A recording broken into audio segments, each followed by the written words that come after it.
আসসালামু আলাইকুম। আশা করি প্রত্যেকে ভালো আছেন। তো আজকে আমি আপনাদেরকে একটা হাসব্যান্ডকে বশীকরণ বা নিজের মায়ায় কীভাবে আবদ্ধ করবেন নিজের স্বামীকে।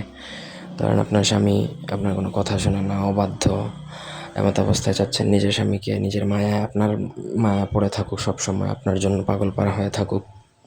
হ্যাঁ, ওই অবস্থায় আপনি চাইলে তার উপর এটা প্রয়োগ করতে পারেন। তবে এটার প্রয়োগ বিধিটা একটু অড বা অনেকের কাছে মনে হতে পারে অদ্ভুত, তবে এটা খুবই কার্যকর। যদি বশীকরণ সঠিকভাবে প্রয়োগ করতে পারলে খুবই কার্যকর। সে আপনার প্রতি মোহিত থাকবে, আপনাকে ছাড়া অন্য কোনো নারীর কথা চিন্তা করা দূর কি বাত। ব্যক্তিগত যে কোনো প্রয়োজন বা যে কোনো কাজ আমাদেরকে দিয়ে করাতে চাইলে স্ক্রিনে দেওয়া নাম্বারে সরাসরি ফোনে, হোয়াটসঅ্যাপে অথবা ইমোতে যোগাযোগ করে যে কোনো কাজ করাতে পারেন, দেশে বা দেশের বাইরে থেকে।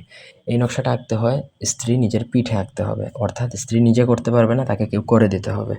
এখন কে করবে সেটা একান্ত ব্যক্তিগত ব্যাপার। আমি এটা বলতেছি না যে এই কাজ করার জন্য আমার কাছে এসে উলঙ্গ অবস্থায় তাবিজ আঁকতে হবে, এমন কোনো কথা না। আপনি যাকে খুশি তাকে দিয়ে পিঠের মধ্যে নকশাটা লিখাবেন।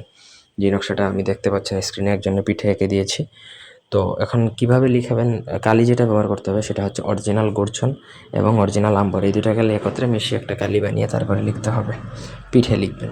পিঠে লিখে আপনাকে আপনার স্বামীর সাথে শারীরিক সম্পর্ক করতে হবে। মানে এটা পিঠে থাকা অবস্থায় স্বামীর সাথে শারীরিক সম্পর্ক করবেন, সে সারা জীবনের জন্য আপনার মোহিত হয়ে যাবে। ধরেন শারীরিক সম্পর্ক করা গেল না, তাহলে আপনার পিঠ, এটা লিখার পরে পিঠ যখন ধুবেন বা ঘাম লাগবে, সেই ঘাম বা সেই পিঠ ধোয়া পানি আপনার হাজব্যান্ডকে খাওয়ালে এটা কিন্তু কাজ করবে।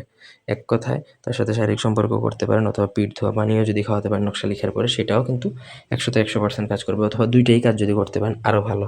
এটা একবার প্রয়োগ করলে মনে করেন সারা জীবনের জন্য আপনার কাজ হয়ে গেছে, আর কখনো কোনো কিছুর প্রয়োজন হবে না। ধন্যবাদ।